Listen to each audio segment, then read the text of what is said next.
Hey guys, so I just want to kind of update you on my channel about why I've been gone and like what's been going on and all that. So yeah, this is going to be what the video is. So I'm not even going to kind of like make a long intro, so we're just going to get into the video right now. So here it is. The 21st through the 25th, I went to Washington, D.C. with the social work club. I'm part of the social work club. I'm a social work major. There was only 6 of us girls who went, and then our teacher, so that's a total of 7 people. It was an amazing experience.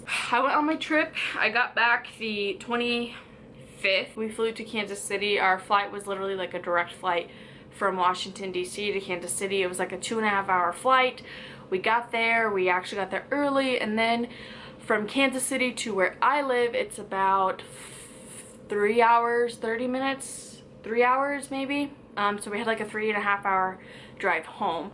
I got home, I was exhausted, sunburnt. When I got back from my trip, it was probably like 7:30-ish. I ate dinner and I went to bed. So like I passed out. I thought because I was gonna have jet lag, I was gonna be like tired, there's a time change, I'm sunburned, I just got done from a trip, like a lot of like emotional things and like just a lot of changes. So like I thought I would sleep in till like 11:30, 12, 2 even. I woke up about 9:30-ish and I was scrolling through my Facebook feed and I saw that people from my hometown was saying, hey, our family needs prayers, no questions, please, just prayers. And I was like, okay. And so I go to my friend's Facebook page and she doesn't have anything posted like, hey, keep our family in our prayers. And usually with that family, if like something happens, they all post on Facebook saying, hey, can you please pray for our family right now? But this person didn't post anything. I immediately knew it was her. I knew something was wrong with her. I didn't know what. As I went to her Facebook, it said just now, her mom made a status basically saying like, hey, this person was in a car accident this morning, please, like just so you know like what you're praying for. It's pretty bad. She has possible broken legs and possible brain trauma or head trauma, and immediately my heart like dropped. And they said that they're flying her out to Wichita, which is like a bigger city. So basically she said that they're flying her out. So my cousin who works at that hospital, I texted her at like 10 and I'm like, hey, this person was in a car accident and she's being flown out to Wichita. And my cousin was like, what? Like, oh my god, like, is she okay? And I'm like, I don't know. So she finds her and she can't really say anything just because like of HIPAA reasons. So like I didn't really know what was going on. I was just waiting for the family to like update me. And basically she was fine and then she wasn't fine. She was like going into surgery and I guess she passed away in surgery.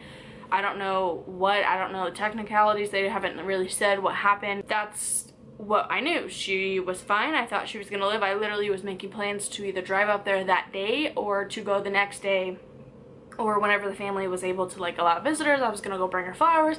I was gonna go see her just because like I was really close friends with this person in high school, like freshman year, sophomore year a little bit, and then junior and senior year. I got into color guard and we kind of like, we didn't like have a break up per se of friendship. We just kind of like stopped talking just because like you make new friends, you like get different lives. She had a baby, she was really focused on that. She like was like literally like the best mother ever, and like we still talked and everything, and she congratulated me on my engagement, and like we made plans of her coming up to where I live and to go like to the water park with her son, and like we're making all these plans and everything, and it never happened. She died the 26th, and then Friday the 1st was her funeral. So for that whole week I didn't make a video. Like literally whenever I sat down, like I thought she was gonna be okay. So like the 26th, I actually was literally sitting down to film a video. I was going to show you guys everything that I bought from Washington, D.C. And as I sat down, literally in front, like right here, I had all my stuff. I was literally about to press record. My cousin texted me and said she died. So I found out she died. It was like 1:30 in the afternoon. And like, I didn't even know what to do. I was shocked. Like I didn't cry. I couldn't breathe. My chest started hurting. I was literally like, what? Like, no. like, she was fine. You guys said she was fine. Like, she's not dead. So a few hours later, I like broke down. I started crying.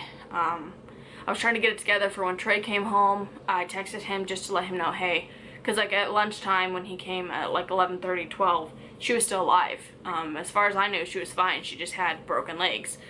So I told him, because like we went to Snowball together and like took pictures and everything, and so like he like knew of her, and so I wanted to let him know like, hey, she was in this car accident or whatever, but I think she's fine. And like I wasn't really concerned about it because I really thought she was gonna be okay. And then at like a few hours later, she passed away. The whole week goes by and I wasn't in the mood.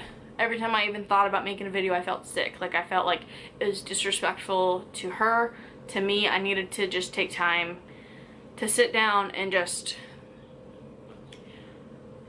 mourn and understand that she's gone, and understand that it's gonna be hard to go to her funeral Friday. And yeah, so that's what I did. So I go to the funeral. It was a very beautiful funeral. At the funeral, the pastor who gave the sermon said that he said that she was on her phone when she got into the car accident. So basically she was like a quarter of a mile out of town. Like she would like lived a few miles, like 10 miles out of town, and she drove to work. It was like 7:50 in the morning when she had her accident. She was on her phone and a semi was slowing down to take a turn, and she smashed into the semi head on a highway going 65 miles an hour. So she was lucky to even live through that. Like that, her car was completely smashed. Like they had to cut her door off to get her out. So yeah, her legs were broken. She had internal bleeding. So yeah, I can't believe she lived through the actual accident itself. And that's why I thought she was gonna be okay. Cause like if she could get through that, like man, like she's gonna be okay. And it was like from 7:50 in the morning when the accident happened to 1:30. Like she lived like that long, but I guess she was bleeding internally that entire time, and nobody really knew. Found out on Facebook that her mom said that she was on Snapchat. She was messaging someone on Snapchat. She leaves behind a 3-year-old little boy. Texting and driving is not worth it. It's not worth your life. No matter who you're talking to, no matter what you're doing, it's not worth it. I've made a pledge to not do it anymore. I will admit I literally did it all the time, especially when I drove back to my hometown. It's an hour drive. It's literally the most boring drive ever. And I would just like scroll through Facebook. I'd be on Instagram. I'd be on Snapchat. I would Snapchat pictures of myself driving. I would like Snapchat music while I'm driving. My friend is dead because of Snapchat. Well, not because, but like because she chose to look at Snapchat while she was driving. And like it's hard to even like comprehend the fact that you can't even sit in a car for like 10 minutes without being on your phone driving, being distracted. Like it's really sad, and it kind of like brings me back. Like, is that worth my life? Is it worth putting my family through that pain? And like I don't mean any disrespect to her, because like clearly like before this I did it all the time, and like I've probably done it before, like after. I mean, I haven't really driven, honestly. I haven't left my house, to be honest.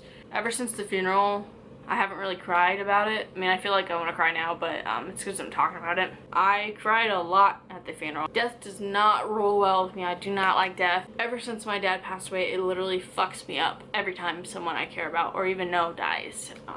So yeah, that's like this long spiel for basically what happened. So please don't text and drive. Don't be on Snapchat. Don't be on Facebook, Instagram, Twitter. None of that is worth losing your life over. Whoever you're trying to talk to, they can wait. I guess that's gonna be it for today. I hope if anything, the one thing that you get out of this video is to stay the hell off your phone while you are driving. It's not worth it. So rest in peace to her. I just hope that she is in heaven with her dad and that she is enjoying it, and I can't wait to see her again. So, alright. Bye guys.